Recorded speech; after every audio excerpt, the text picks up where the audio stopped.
sizin o eliniz değil. Kemerden miyav miyav. Yiyorsa yaptır. Sincap mı? Değil, kulaklar dikiliyor. Ulvi ağaçlar var. Merhaba Renkli Sen takipçileri ve kanalıma yeni uğrayanlar. Hoş geldiniz hepiniz. Kedi severlerle ilgili, kedi sahiplerini yakından ilgilendirecek bir video çekiyorum sizler için. Kedim beni çok ısırıyor. Kedim oyun oynarken bana saldırıyor. Geceleri durmadan evin içinde depar atıyor. Fiti fiti fiti fiti yükseklere tırmanıyor. Elime atlıyor, ayağıma atlıyor diyenlerden misiniz? O zaman doğru videodasınız. Çünkü ben size tek tek bunların sebeplerini, nasıl başa çıkabileceğinizi ve en önemlisi de o ufakken olan minik ısırıkları engellemeniz gerektiğini ve bunu nasıl yapacağınızı anlatacağım. Tabii ki de kendi deneyimlerime, kendi tecrübelerime dayanarak. Biliyorsunuz kedilerde şöyle bir şey var. Hani köpekler ben senin için her şeyi yaparım derler. Size kul köledirler. Ama kediler yiyorsa yaptır, sıkıysa yaptır modundadırlar. Ama eğitilemez değillerdir. Aslında doğadaki bütün hayvanlar eğitilebilir. Ve iş sizde bitiyor. Sabır, emek ve sevgi. Kedinizle arkadaşlığınızı, dostluğunuzu bozmadan. Bakım sert değil mi Işık'cığım? Sanki karşınızda bir insan varmışçasına Aldın mı uykunu? adım adım, ilmik ilmik bu ilişkiyi, eğitimleri işlemeniz gerekiyor ona. Aynı insanlar gibi ağaç yaşken eğilir. Yani yavru kedileri çok kolay eğitebilirsiniz ama kediler büyüdükten sonra biraz daha zor olacaktır bu durum. Yapmamanız gereken ilk şeyi söylüyorum. Ay çok tatlı, canım benim falan diye parmağınızla ağzını kaşımak olabilir. Oynarken elinizle, ayaklarınızla böyle işte masaya böyle yapmalar, işte örtüde oynamalar falan olabilir. Yani bu uzuvlarınızı çok fazla kullanmamanız gerekiyor. Çünkü neden? Yavru kediler ufaklıkta bilinçsizce oyun oynarken aslında veya dişleri kaşındığı için her hareket eden şeye, çünkü elinizi şöyle kaşıdığınızda hop atlıyorlar. Oyun zannettikleri için ısırmaya başlıyorlar. Şimdi siz bu ısırma davranışının doğru bir şey olduğu izlenimini bırakırsanız, ama sizi ısırmasından bahsediyorum, oyuncaklarına değil. Bu büyüdüklerinde de onlarda olumlu bir davranış olarak kalıyor. Ve ufakken size böyle minik minik yaptığı ısırıklar canınızı yakmazken büyüdüğünde bayağı sıkıntılı bir hal almaya başlıyor. İşte yaralanmalar, derin kesikler gibi. Bunun önüne geçmek için ufakken yavrumuzu şu şekilde eğitiyoruz. Ben öyle yapıyorum. Birincisi, el ve ayağınızla asla ama asla oynatmıyorsunuz. Böyle falan şakacıklar yapmıyorsunuz. Elinizi ağzınıza götürmüyorsunuz. Şimdi geldi, hop atladı. Siz geri çektiğinizde kıpırdayan bir şey var orada. Fare mi, kuş mu, sincap mı? İlgisini çeken bir şey var orada. O sizin o eliniz değil o yani. Ve siz çektikçe av hareket ediyor. Av canlı. Anlatabiliyor muyum? Biraz zor olduğunu biliyorum fakat dayanmanızda fayda var. Yani şöyle birkaç çizik oldu, evet. Atladı değil mi? Bıraktıktan sonra onunla 10 dakika irtibatı kesiyorsunuz. Başka bir odaya geçiyorsunuz. Bağırmak, cezalandırmak, küsmek değil aslında. Yani ona şunu öğretmeye çalışıyorsunuz. Tepkisiz kalarak. Tepkisiz kalmak çok önemli. Bakın burada sizi kediniz ısırdığında diyelim ki ona bağırdınız. Stres hormonu yükseldi. Daha güçlü saldırıp asılıyorlar bu sefer. Fakat öyle kaldınız. Hop ısırdı. Bakıyorum, kıpırdatmıyorum elimi. Sonra falan oldu. Geri çekildi. Kıpırdamadığı için keyifsiz, anladınız mı? Av değil o. Benim elim. Jeton sonra düşüyor. Sonra aldım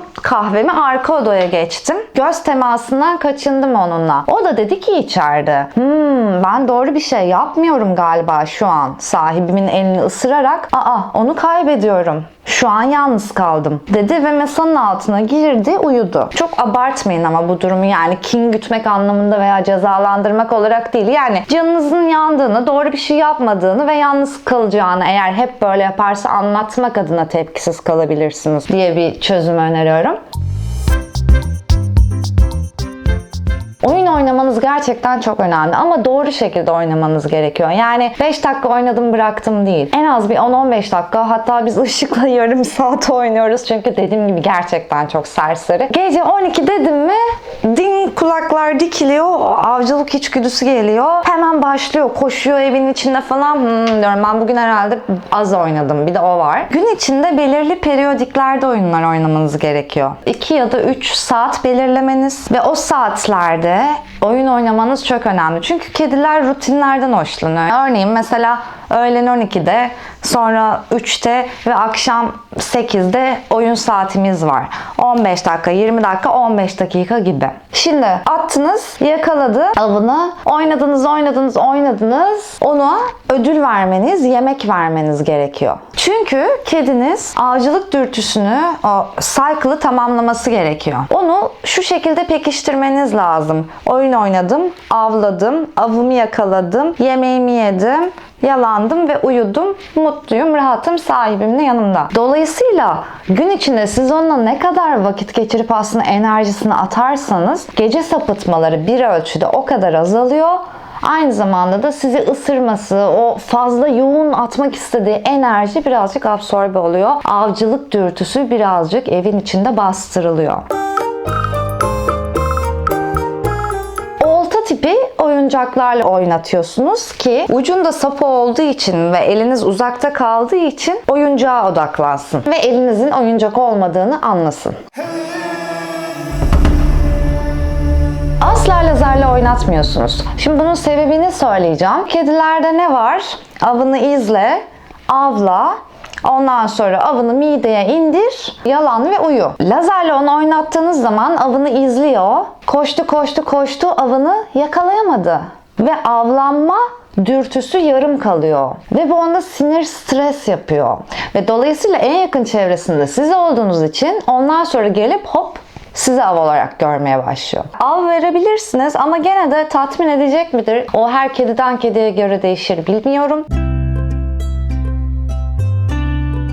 Bir de tabii şeyler de çok etkiliyor. Işık anneden çok erken ayrılmış. Anne sütü emmemiş, anne sevgisi, anne davranışı hiç görmemiş, bilmemiş. Yani nasıl sosyalleşeceğini, nasıl hareketlerde bulunacağını bilmiyor. Şimdi ben de onun annesi olarak, oyun arkadaşı olarak, dostu olarak, her şeyi olarak ufak tefek konuşmalarla ve olumlu pekiştirmelerle ısırma davranışının yanlış olduğunu anlatmaya çalışıyorum. Çok uysal bir kedi olduğunda, uslu oturup oyuncaklarıyla oynadığında da ona bir ödül maması vermeniz ve okey ben doğru bir şey yapıyorum şu an hani diyebilmesi onun. Siz de öyle yapabilirsiniz. Asla bağırmayın, şiddet göstermeyin. Bu biliyorsunuz ki kediler asidir, yırtıcı canlılardır, vahşilerdir, yabanilerdir. Aslında köpekler gibi uysal aslında. Değil aslında kediler. Atalarından kalan bir avcılık dürtüsüyle evin içinde bir hayvanı evcilleştirmeye çalışıyoruz aslında. Dolayısıyla bağırdığınızda ya da agresyon yaptığınızda emin olun bu size kat be kat geri dönecektir.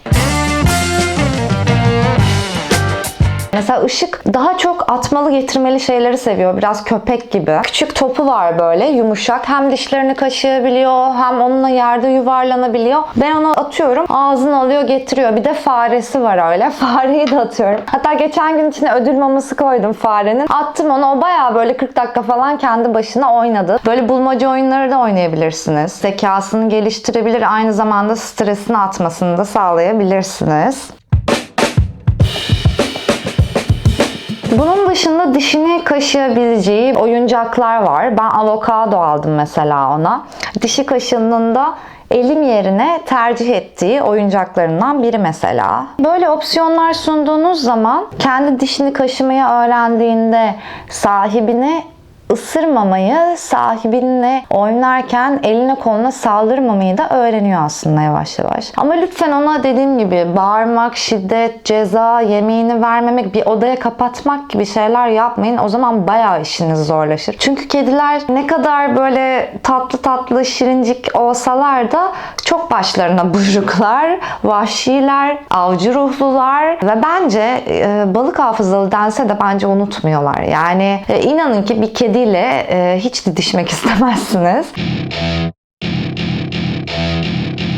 Gelelim diğer bir ısırma sebebine. Sıkıntıdan dışarıdan ısırıyor olabilir. Siz ona evin içinde kendi başına vaktini geçirebileceği, eğlenebileceği zaman imkanları, olanaklar tanımazsanız muhtemelen en cazip oyun arkadaşı, en cazip av, en cazip sıkıldığında saldırılacak kişi siz olacaksınız. Yani stresini atabileceği. Tırmık olmadan önce Işığın evdeki hali, koltuklar eyvah vah vah vah anam koltuklar sizlere ömür. Sonrasında ona boyundan birkaç kat yüksek, tırmanabileceği, hoplayabileceği, oynayabileceği, saklanabileceği böyle yuvası olan, işte hamağı olan bir oyun evi aldım. Yani böyle çok masraf da yapmanıza gerek yok aslında. Önemli olan anlamanız gereken mantık şu. Ona alanlar tanımanız. Yani örneğin bir karton kutu olabilir. Ortada dursun. Sıkılınca içine atlasın, dişlerini kaşısın, kemirsin falan. Sizin eliniz yerine kutuyu kemirsin. Anlatabiliyor muyum?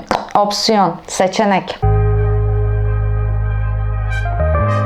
Küçük tırmıklar aldığınızda ona çok sevimsiz ve enerji atmak için faydalı gelmeyecektir. Daha uzun boy tırmıklar alabilirsiniz ya da kendiniz halatlar dolayarak yapabilirsiniz. Kedilerin özellikle boyundan 1-1,5 kat yüksek olması, uzun olması öneriliyor tırmıkların. Sebebini de hemen şöyle izah edeyim. Doğada nasıl ulvi ağaçlar var, uzun zıplıyorlar, hopluyorlar, tırmanıyorlar, atlıyorlar. Evde de böyle imkanlar tanımalısınız. Özellikle eğer serserinin teki ise ve gerçekten yaramaz, oyuncu, erkek bir kedi ise.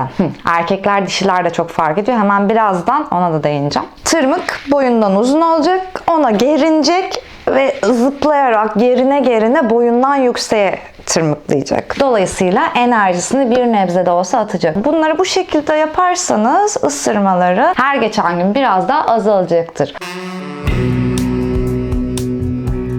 Erkek kediler dişilere nazaran biraz daha hareketli oluyor. Yani şunu algılayabiliyorsunuz. Mesela birkaç tane kediyi aynı ortama koyun. Bir kısmı dişi, bir kısmı erkek olsun. Hani erkekler böyle havada zıplar, koşar, orayı burayı dağıtırken dişiler böyle kenardan miyav miyav bakıyor. Şeyi algılayabilirsiniz. Genellemeyi vurmak istemiyorum ama benim bir önceki mesela dostum Maya dişi bir Russian Blue'ydu. Çok sessizdi, çok sakindi. Isırması, tırmalaması pek yoktu. Ama şimdi ışık gibi girdi ışık hızıyla hayatıma. Sanki uzaylılar getirdi, evimin ortasına koydu. Normalde o kadar uysal, o kadar tatlı ki sabahları tabii ki de sadece oyuncaklarıyla oynuyor. Kendi böyle yatağında vakit geçiriyor. Ne bileyim işte gördüğünüz gibi parmağımı da yalıyor. Çok tatlı. Öpücükler atıyor, gözler kırpıyor. Ama akşam 11-12'den sonra tangır tungur, şangır şungur evde. Örtüler çekiştiriliyor, bir şeyler devriliyor. Diyorum. Gece yarısı çılgınlığı başladı. Bu tabii ki hem Işığın yavru olmasından daha 2 aylık, 3 haftalık, tam olarak daha 3 aylık bile değil. Hem de erkek olmasından kaynaklanıyor. Bir de anne sütü emmemiş Işık. Çok zor şartlar altında büyümeye başlamış. Travmaları var. Onu birlikte beraber atlatmaya çalışıyoruz. Bir noktada sevgimizle, sabrımızla kedilerin ısırmasını önleyeceğimize inanıyorum ben. Onun huyuna suyuna gideceksiniz ama göreceksiniz ki siz onun huyuna suyuna gittiğinizde o da sizin huyuna suyuna gitmeye başlıyor. Yani siz artık ortak bir alanda birbirinize saygı ve sevgi çerçevesinde vakit geçirmeye başlıyorsunuz aslında. Bunu da şöyle izah edebilirim. Mesela Işık kafamda yatıyor geceleri. Bazen patisini falan yanağıma koymaya başladı. Yani şeyi de hissediyorum. Ne kadar içli dışlı olup ne kadar çok vakit geçirirseniz yavrunuzla o iletişim de artıyor. İlk geldiğinde yani pati koymak bir yana dursun. Geri gidiyordu. Canım falan diyordum. Geri sıçrıyordu. Hatta ilk gece bana ilk geldiğinde çıkmadı. Mutfakta fırının arkasına saklandı. Zifiri karanlık orası. Soğuk, toz içinde. Bir gün boyunca çıkmadı. Yemek yemedi, suyunu içmedi. Eyvah Eyvah dedim ben. Hoş geldin ışık dedim. Çünkü zaten geldiğinde belliydi. Bu yavrucuğun bir sürü travmasının olduğu, çok dikkatli, kibar, nazik olmam gerektiği ona karşı. Düşünüyorum başka var mı söylemem gereken bir şey. Yani bunlara dikkat ettiğinizde bence o ısırmalar, ele kola atlamalar azalacaktır. Tabii bir de hormonlarla ilgili. Yani mesela ışık erkek olduğu için ondan örnek vereceğim. Erkeklik hormonu artık hani yavaş yavaş bebeklikten şimdi dişler çıkıyor, sonra ergenliğe geçiyor, sonra büyüyorlar falan. Hani bu dönemde insanlar da öyle değil midir? Hani bir takım böyle değişimler, dönüşümler, duygular yaşıyoruz ve o sadece ruhumuza değil, dış dünyayla olan iletişimimize de yansıyor. Ve yavru kedilerin en belirgin özelliği de aslında onlar dünyayı ağızlarıyla, dişleriyle tanıyorlar. Ama tabii bu tanıma aşamasında ona yardımcı olup ele kola atlanmaması, sahibin ısırması, bunu siz öğreteceksiniz ve bunu bağırarak, çağırarak değil de bunu sevgiyle, şefkatle, tepkisiz kalarak, olumlu pekiştirmeyle, yani iyi yaptığı şeylerde onu ödül mamasıyla, severek, kucaklayarak ve bu bir süreç, hemen olacak bir şey değil, zamanla bu sürecin üstesinden geleceğinize inanıyorum. Bunlar benim kendi deneyimlerimdi. Başka bir şey olursa yorumlarda sorun. Şu an aklıma gelmiyor. Yorumlarda mutlaka cevap veririm. Ne de olsa ben de bir ışık annesiyim ve inanın ki ışığın annesi olmak hiç kolay değil. Hepinize öpüyorum. Hoşça kalın. Kendinize çok iyi bakın. Bye.